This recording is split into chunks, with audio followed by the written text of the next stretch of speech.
नमस्कार, मी डी.टी. आंबेगावे, मुख्य संपादक सत्य पोलीस टाइम्स। सामान्य जनतेचा आवाज बुलंद करण्यासाठी सत्य पोलीस टाइम्स या चॅनेलला आत्ताच सबस्क्राइब करा। प्रबोधनकार कला साहित्य संघटना भंडारा जिल्ह्याच्या वतीनं विश्रामगृह भंडारा येथे वृद्ध कलावंत पेन्शनविषयी तथा विविध विषयांवर चिंतन बैठकीचं नुकतंच आयोजन करण्यात आले होते। या बैठकीच्या अध्यक्षस्थानी सामाजिक चळवळीचे नेते परमानंद मेश्राम यांची उपस्थिती होती। यावेळी जिल्हाध्यक्ष भावेश कोटांगले, केंद्रीय संयोजक प्रबोधनकार मनोज कोटांगले, ज्येष्ठ तबलावादक तीर्थानंद बोरकर, संघटनेचे सल्लागार गणेश आथिलकर, भंडारा तहसील अध्यक्ष सुशील सद्धर्मी, पवनी अध्यक्ष लक्ष्मीकांत मेश्राम, लाखांदूर अध्यक्ष स्वप्नील बनसोड, मोहाडी अध्यक्ष रवी ठक्कर, साकोली उपाध्यक्ष संजय टेंभुर्णे, महासचिव ईश्वर धकाते, ज्येष्ठ अभिनेत्री गीता रामटेके, महेंद्र गोंडाने, गायक अमरवैद्य, कार्तिक मेश्राम आदी उपस्थित होते। या सभेत वृद्ध कलावंतांना न्याय मिळवून देण्यासाठी दिनांक 29 जुलै 2024 रोजी वृद्ध पेन्शन कलावंतांचा संगीतमय आंदोलन त्रिमूर्ती चौक भंडारा येथे परमानंद मेश्राम यांच्या नेतृत्वात करण्यात येणार आहे असं सर्वानुमते ठरलंय। या बैठकीला यशस्वी करण्यासाठी संघटनेचे पदाधिकारी सोमप्रभू तांदोळकर, कलाकार खोब्रागडे, प्रवीण भोंदे, अक्षय मेश्राम, संदीप कोटांगले, गुड्डू बोरकर, भगवान दहिवले व जिल्ह्यातील सर्व कलावंतांनी सहकार्य केले। पूर्ण तहसीलचे आमच्याकडे साकोलीला कोणतरी वैद्य म्हणून गुलाब वैद्य, त्याला जिंदगीत नाही पाहिला आम्ही। मग जिंदगीत त्याला कलावंत नाही पाहिला। माझ्या 40 वर्षाचा आहे गुलाब कधीच नाही हे मोठी केली ना। तो कलावंत पण काँग्रेसची जर बॅग धरत असेल तर तो कलावंत, तो काँग्रेसचा कलावंत, तो आमची नेतृत्व घेतो। दुसरी गोष्ट की निवड कमिटीमध्ये पहिल्यांदा तालीम व्हायची, तुमची कला चेक करायची आणि हीच खरी पद्धत आहे की भावेश कोटांगलेला गाणं जेव्हा गाणं म्हणतो त्याला गाणं म्हणता येतं, त्याने लोकांसमोर कमिटी समोर म्हटलं पाहिजे। ही निवड होती पहिल्यांदा, आता ती निवड प्रक्रिया बंद झाली। इकडे भावेश कोटांगले जर झालं तयार, कमिटीचा माणूस जर तयार झाला, माझ्या जवळचा कोण आहे? 20,000 देशील का? 30,000 देशील का? 40,000 देशील का? मग यांचे जे निवडून येतात येतात कमिटीचे काँग्रेसचे लोक पदाधिकारी ज्यांचं नाव सुचवतात त्यांचे 5,000 त्यांच्यावर त्यांनी ऑपरेशन केलं। म्हणजे हे जे लॉबी आहे हे भरूनच लॉबी सुरू आहे बऱ्याचशा कलावंतांचा। माझा असा प्रश्न आहे की 60 वर्षाचे कलावंत या ठिकाणी आहेत, तर 60 वर्षाच्या नंतरही आता पेन्शन अजून लागू व्हायला आहे। हे 20,000 25,000 कशी देतील? या किती वर्षाचे लग्नात विषय हा आहे की तुम्ही 20-25,000 30,000 रुपये हे लोक घेतात, किती वर्ष आहे तो आपले जगण्याचे? या वयात जर आपल्याला सुखानं घास मिळला पाहिजे म्हणून शासनाने पेन्शन चालू केली, आणि त्यासाठी आम्हाला 25,000-30,000 रुपये द्यावा लागत असेल तर याच्यात आपण जिल्ह्यामध्ये जर पाहिला तर जे तबल्याची बॅग उचलतात, भजनाचा थैला उचलतात, अशा लोकांना पेन्शन सुरू आहे। आणि तसेच लोकांनी पैसे पण भरलेले आहेत, आणि हे लोक असे पैसे भरलेले आहेत की जे यांना कलाकार येतच नाही। जास्तीत जास्त सगळे भजनवाले, नुसते भजनवाल्यांनाच मिळालेले। भजनवाल्याच्या व्यतिरिक्त काही ना काही एका मंडळामध्ये 10 बाया सगळ्यात जास्त माझ्या गावामध्ये आपलं राजकुमार पोलीसवाले कमी वरचा त्याचा बाळा 20,000 रुपये देतो। जो माझा आज 60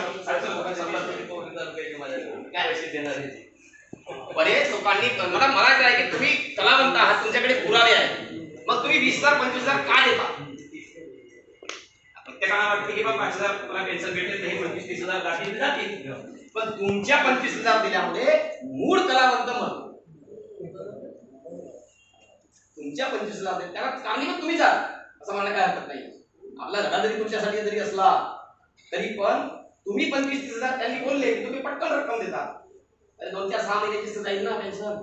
हा विषय तुमच्यापासून दुसरे कलावंत जे आहे मूळ कलावंत आहे ते मूळ कलावंत वंचित राहतात।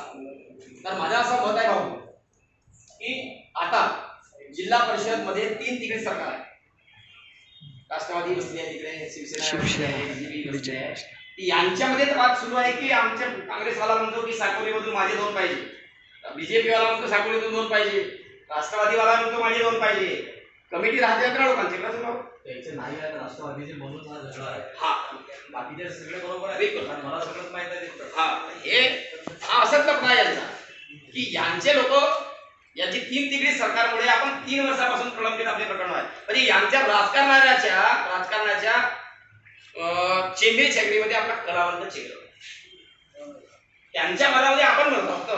माझं असं मत आहे की आपण कलेक्टरला जे काही आपण बोलणार आहोत सविस्तर बोलतील. माझी अशी इच्छा आहे आता की ज्या पद्धतीने आम्ही कलावंतांसाठी आंदोलन केलं कोरोना काळामध्ये, तर आमच्या संघटनेच्या वतीनं भाऊच्या नेतृत्वात पुन्हा वृद्ध कलावंतांचं आंदोलन एक आपण जिल्ह्यामध्ये कलेक्टरच्या ऑफिसवर नेऊ, यासाठी मी हे मीटिंग बोलवलेली आहे. यासाठी तुमचं सर्वांचं सहकार्य असेल तरच हा आपला लढा सामोरं जाईल. मी किंवा माझ्या संघटनेचे 5-10 पदाधिकारी मिळून आपण काही करणार नाही. कारण आंदोलन म्हटलं म्हणजे आंदोलनात आक्रमक भूमिका दिसली पाहिजे. आम्ही आंदोलन करताना संगीतमय भूमिका केली होती. संगीतमय वातावरण, तबला, ढोलक, नाटकाचे कलावंत, नाचे, सगळ्यांना बोलवलं होतं. तो आपण रॅली काढत आपण शासनाला प्रशासनाला दाखवलं का कलावंतांची काय दाखवत. माझी हीच संकल्पना आहे की वृद्ध कलावंतांसाठी आपण एक आंदोलन केलं पाहिजे. ही माझी संकल्पना आहे. त्यासाठी तुम्हाला सगळ्यांना लोकांना बोलवलं. आम्हाला वेळ आहे, पण उद्या आमच्यावरही वेळ येणार आहे. म्हणून तुमच्यासाठी ही संघटना लढत आहे.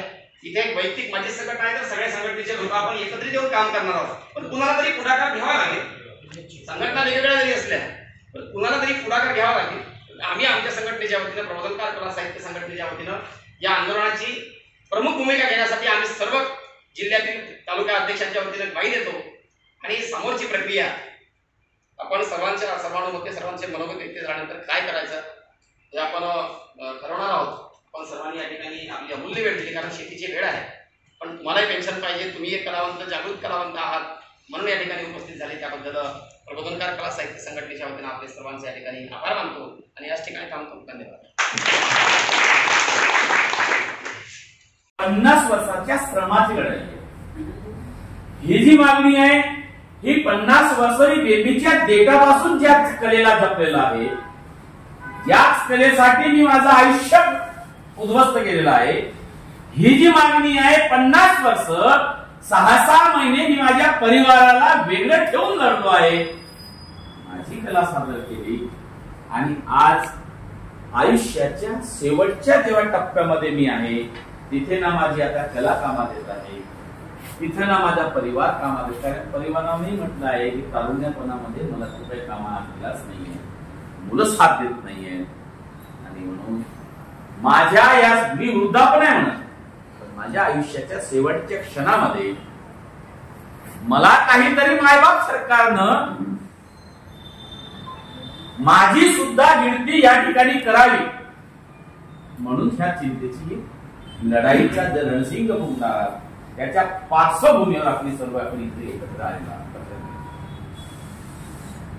पहिल्यांदा मी तुम्हाला स्पष्ट सांगतो की मी चळवळीचा कार्यकर्ता म्हणून माझ्या सर्व लोकांनी, माझ्या सर्व स्नेही लोकांनी माझ्याविषयीची चळवळीत गोष्ट काढली असेल. मी तुमच्या पैकी एक परिवारातला आहे. आता काही लोकांना वाटत असेल की मी तुमच्या परिवारातला कसा, तर माझे आजोबा शाहीर होते. माझा बाप फार मोठा शाहीर होता, वामन मेश्राम नावाचा. तुमच्या कोण ओळखत नाही माहिती. 70 गाठलेली 75 गाठलेली लोक करायचे. माझ्या बापाला घामोड गाव आहे आमचं. माझा बाप शाहीर होता, माझे 2 काका शाहीर होते. याचा अर्थ असा की हा जो परिवार आहे, या परिवारातला एक मी अंग आहे.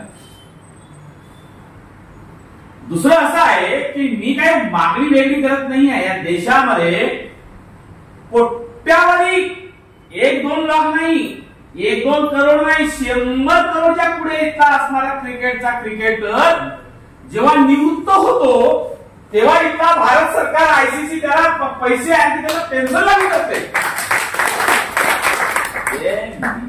त्याची जाहिरातीवर त्याला करोड रुपये मिळतात.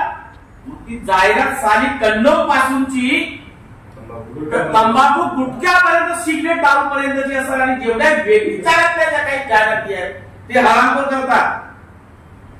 इथून त्यांना रगड पैसा मिळाल्यानंतरही या देशातली पॉलिसी बघा, जो करोडपती आहे, अब्जोपती आहे, त्याला उत्पन्नाची वेगवेगळी साधनं आहेत, अशाला पेन्शन लागू झाली.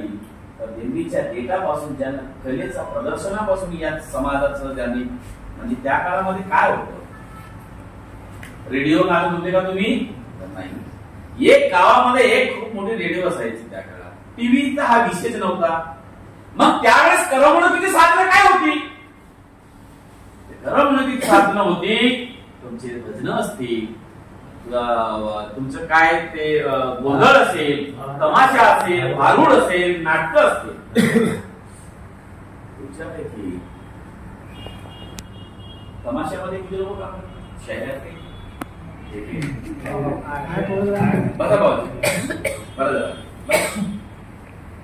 यांच्यासोबत नाट्य म्हणून काम करणारे ते काय पात्र कलाकार होते माहिती आहे का?